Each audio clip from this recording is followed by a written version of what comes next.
Hello दोस्तों, welcome to our CCS leave rules MCQ series. आज के इस वीडियो में हम डिस्कस करेंगे सीसीएस लीव रूल्स 1972 के कुछ इंपॉर्टेंट एमसीक्यूज जो डिपार्टमेंटल एग्जाम्स, एम्स एग्जाम या प्रमोशन एग्जाम्स के लिए काफी यूजफुल है। तो हर क्वेश्चंस के बाद कोशिश कीजिए वीडियो पॉज करके कमेंट सेक्शन में आंसर देने की। तो बिना टाइम वेस्ट किए चलिए शुरू करते हैं।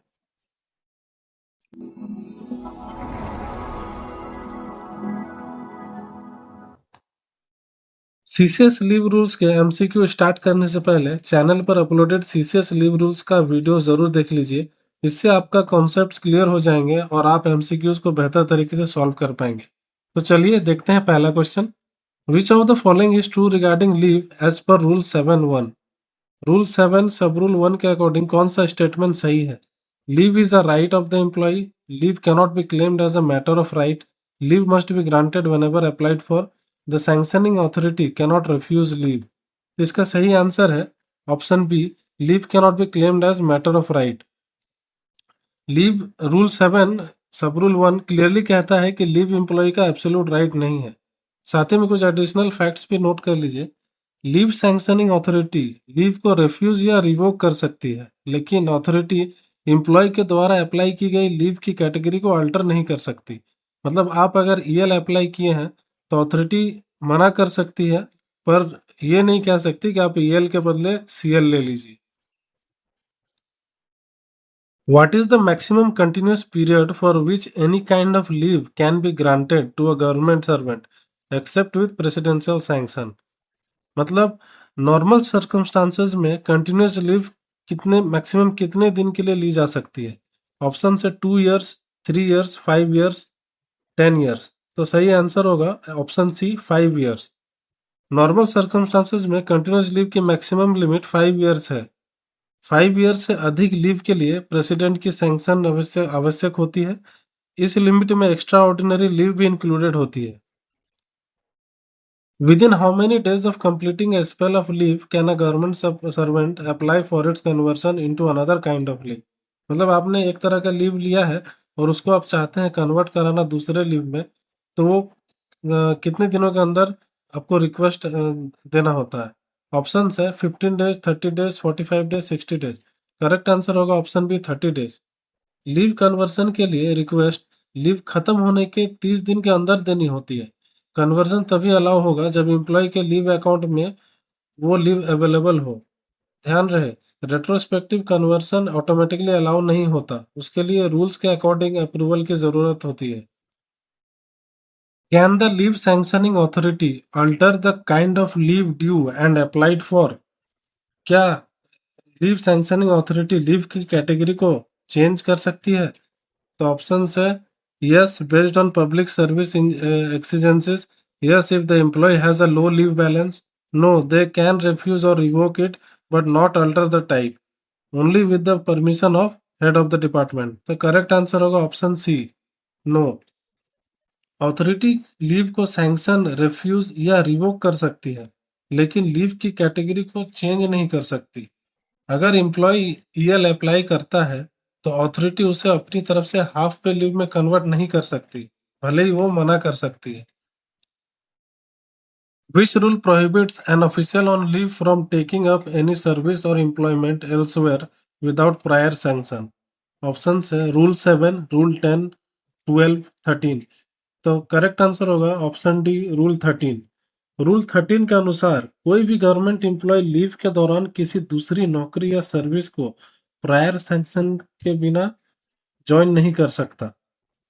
और साथ में फैक्ट्स ये भी है कि अगर कोई एम्प्लॉय बिना परमिशन के दूसरी एम्प्लॉयमेंट लेता है तो इसे रूल का वायलेशन माना जाएगा और उसके खिलाफ डिसिप्लिनरी एक्शन लिया जा सकता है। ये रूल गवर्नमेंट सर्वेंट के कंडक्ट और डिसिप्लिन से भी जुड़ा हुआ है।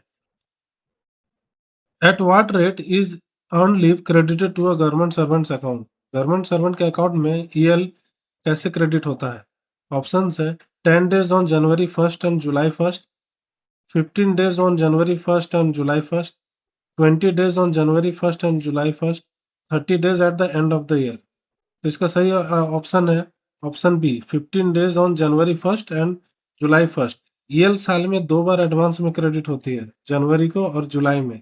इस तरह एक साल में total 30 days earn leave credit होती है। और याद रखिए सस्पेंशन और certain non duty periods leave credit को अफेक्ट कर सकती है।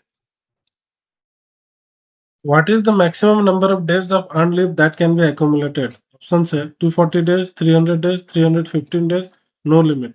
करेक्ट आंसर है option B 300 days. Government servant maximum 300 days EL accumulate कर सकता है। 300 से ज्यादा आपके पास ईएल जो भी रहेगा वो लैप्स हो जाएगा। रिटायरमेंट के समय ईएल इनकैशमेंट इसकी एक्यूमुलेटेड बैलेंस के बेसिस पर कैलकुलेट की जाती है। What is the maximum number of days of EL that can be granted at a single time to a government servant in India? एक स्पेल में मैक्सिमम कितने दिनों की ईएल ग्रांट की जा सकती है? ऑप्शन से 120 दिन, 180, 240, 300 दिन। Correct answer option B 180 days मतलब 6 मंथ। एक स्पेल में मैक्सिमम 180 डेज ईएल ग्रांट की जा सकती है। साथ में एक रूल ये भी याद रखिएगा कि अर्न लीव को half pay leave, commuted leave और एक्स्ट्रा ऑर्डिनरी लीव के साथ भी कंबाइन किया जा सकता है। How many days of half pay leave are credited for each completed year of service? 10 days, 15 days, 20 days, 30 days. हर कंप्लीटेड ईयर के लिए 20 days half pay leave credit होती है, तो ऑप्शन होगा option C 20 days. HPL in future commuted leave का base बनती है और ये भी ईएल की तरह जनवरी और जुलाई में क्रेडिट होती है। 10 डेज जनवरी में, 1 जनवरी में, और 10 डेज 1 जुलाई में। साथ ही में कम्यूटेड लीव लेने पर half pay leave double rate से डेबिट होती है, ये भी याद रखिए। When calculating the credit of EL HPL for a portion of a half year, what is the rate of credit per completed calendar month? तो सिंपल लैंग्वेज में ये क्वेश्चन ये कहना चाह रहा है कि मंथली मंथली कितना ईएल क्रेडिट होगा। जैसे कि 1 जनवरी और 1 जुलाई में 15 डेज ईएल क्रेडिट होती थी। अब किसी ने मान लीजिए जनवरी से जून सर्विस नहीं किया, मतलब उन्होंने 1 मार्च को ज्वाइन किया है, तो सिर्फ मार्च, अप्रैल, मई, जून फर्स्ट हाफ ईयर में सारी मंथ उन्होंने जॉब किया है, तो उस 4 मंथ में तो 15 डेज का ईएल क्रेडिट नहीं मिलेगा उनको। तो इस वजह से मंथली 2.5 डेज ईएल क्रेडिट होता है। और उसी तरह 5/3 डेज एचपीएल, मतलब ऑप्शन बी इसमें करेक्ट आंसर है। तो याद रखिएगा कि जब एम्प्लॉय पूरा हाफ ईयर कंप्लीट नहीं करता, तब ईएल और एचपीएल का क्रेडिट हर कंप्लीटेड कैलेंडर मंथ के हिसाब से कैलकुलेट किया जाता है। ईएल के लिए 2.5 डेज पर मंथ और एचपीएल के लिए 5/3 डेज पर मंथ क्रेडिट किए जाते हैं। साथ में ये भी याद रखिए कि ये कैलकुलेशन खासकर अपॉइंटमेंट, रिटायरमेंट और रेजिग्नेशन वाले साल में बहुत इंपॉर्टेंट होता है। Commuted leave is debited against which leave account? Commuted leave किस लीव अकाउंट से डेबिट होती है? Earn leave, half pay leave, extra ordinary leave, casual leave. तो करेक्ट आंसर है half pay leave. At double the rate, at double the rate मतलब अगर आपने एक कम्यूटेड लीव अप्लाई किया है तो आपका डबल एचपीएल अकाउंट से डिडक्ट होगा। इसी तरह अगर कोई एम्प्लॉय 10 दिन की कम्यूटेड लीव लेता है तो उसके एचपीएल अकाउंट से 20 दिन डिडक्ट किए जाते हैं। ये सारे टॉपिक्स मैंने सीसीएस लीव रूल का जो वीडियो अपलोड किया है चैनल पे, वहाँ पे डिटेल में एक्सप्लेन किया है, तो आप वो जा करके चेक जरूर कीजिएगा, तो आप और भी अच्छे तरह से आपका कॉन्सेप्ट क्लियर हो जाएगा। What is the maximum amount of commuter leave that can be taken without a medical certificate for an approved course of study? Approved course of study के लिए मेडिकल सर्टिफिकेट के बिना कितने दिनों की कम्यूटेड लीव ली जा सकती है? ऑप्शन है 30 days, 60 days, 90 days, 120 days. Correct answer होगा 90 डेज, ऑप्शन सी। अगर एम्प्लॉय किसी अप्रूव्ड कोर्स ऑफ स्टडी के लिए लीव लेता है तो वो मेडिकल सर्टिफिकेट के बिना मैक्सिमम 90 डेज तक कम्यूटेड लीव ले सकता है। और ये अप्रूव्ड कोर्स कॉम्पिटेंट अथॉरिटी से अप्रूव्ड होना बहुत ज़रूरी है। तो दोस्तों, आज के एमसीक्यू में आपका स्कोर कितना रहा कमेंट करके ज़रूर बताएं।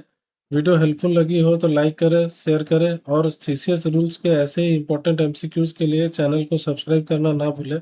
मिलते हैं अगले पार्ट में नेक्स्ट क्वेश्चंस के साथ और भी इंपॉर्टेंट क्वेश्चन के साथ। Thank you.